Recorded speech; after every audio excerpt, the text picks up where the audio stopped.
চলে আসলাম নতুন একটা ভিডিও নিয়ে। আর আমি শেয়ার করব আমার মেয়ের ফার্স্ট ডে স্কুলের এক্সপিরিয়েন্সটা কেমন সেটা।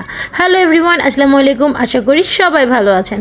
জানুয়ারি মাসের 1 তারিখে মানে 2025 জানুয়ারি মাসের 1 তারিখেই আমার মেয়েকে নিয়ে আমি তার স্কুলে চলে গিয়েছিলাম। তার ফার্স্ট ক্লাস মানে ফার্স্ট ডে, বছরের ফার্স্ট ডে তার প্রথম ক্লাসটা করাতে।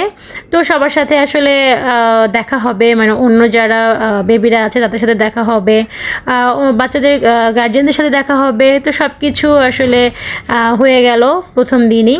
আমার কাছে আসলে খুবই ভালো লেগেছে এই এক্সপিরিয়েন্সটা। বলা যায় যে আমার জীবনে নতুন একটা জার্নি শুরু হয়ে গেল।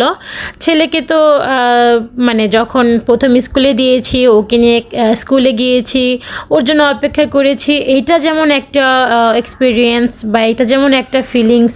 তো এখন আবার মেয়ের জন্য অন্যরকম একটা ফিলিংস কাজ করছে, কারণ ছেলের প্রায় মানে অনেক বছরও হয়েছে যে ছেলেকে নিয়ে তেমন এখন স্কুলে যাওয়া হয় না, ও স্কুলে একা একাই যায়। তো মেয়েকে নিয়ে অনেক বছর পর আসলে স্কুলে যাওয়ার একটা মানে অন্যরকম একটা ভালোবাসা, আসলে ভালো লাগা কাজ করছে। তো যাই হোক, এই যে সব কিছু মিলিয়ে আলহামদুলিল্লাহ ভর্তি করিয়ে দিলাম মেয়েকে। মেয়ের ক্লাসে আসলে বসেছে, বাট ও আমাকে ছাড়া বসতে চাচ্ছে না। ও চাচ্ছে আমি ওর সাথে বসে থাকি, বাট এটা তো আসলে পসিবল না। বরঞ্চ কয়েক দিন বা 1 মাস এরকম বসে থাকতে হবে, পরে তো আর ওকে একাই রাখতে হবে। আমি যে স্কুলে দিয়েছি সেই স্কুলে আমিও পড়েছি, আমার ছেলেও পড়েছে, আর ওকেও ভর্তি করিয়েছি। এই স্কুলে যেহেতু আমি পড়াশোনা করেছি, টিচার আমাকে চেনে, তাই আমি চাচ্ছিলাম যে আমার বাচ্চারা এই স্কুল থেকেই পড়াশোনা করে মানুষের মতো মানুষ হোক। তো যাই হোক, এখন মেয়েকে তো কোনোভাবে বোঝাতে পারছি না যে ওর একা বসতে হবে, সব কিছু ওর একা করতে হবে।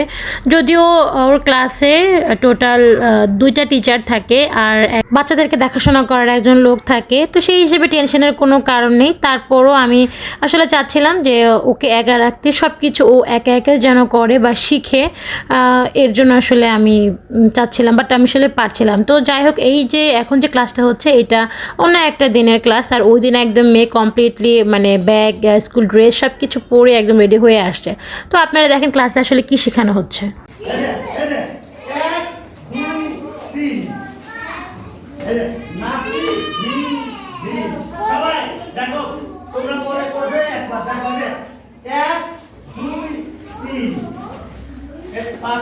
ছিল তাহলে 1 2 3, তারপরে নাচি দিন দিন, ঠিক আছে। 4 5 6, না না লাভ দিয়ে 4 5 6, হ্যাঁ।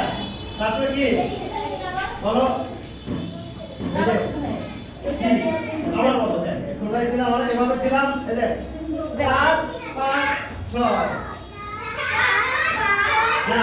সত্য কথা কয়, 1 2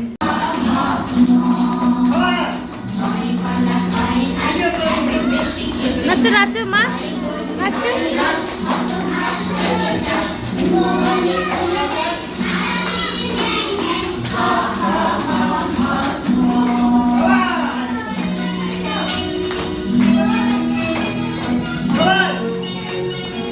সবাই নাচো নাচো, বাসা দিদি নাচো।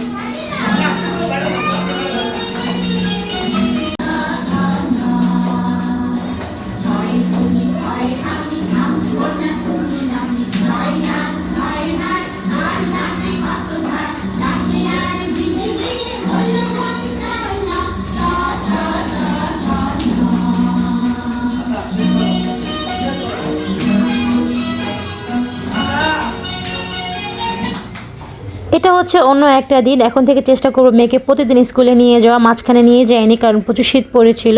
তো যাই হোক, কেমন লেগেছে আপনাদের এই ভিডিওটা, আমার একটা অনুভূতি আপনাদের সাথে শেয়ার করলাম। আশা করি আপনাদের ভালো লাগবে। আর অবশ্যই আমার মেয়ের জন্য দোয়া করবেন, ও যেন খুব তাড়াতাড়ি পড়াশোনাটা ধরতে পারে। যেহেতু এখনও অনেক ছোট, আমি এভাবে প্রেশার দিই না, কারণ দেখা যায় যে এই সময়টা আসলে খেলবে আবার পড়বে, এইটাই আসলে নিয়ম। তো যাই হোক, কেমন হয়েছে অবশ্যই জানাবেন। নেক্সট ভিডিও দেখার আমন্ত্রণ রইল। আল্লাহ হাফেজ।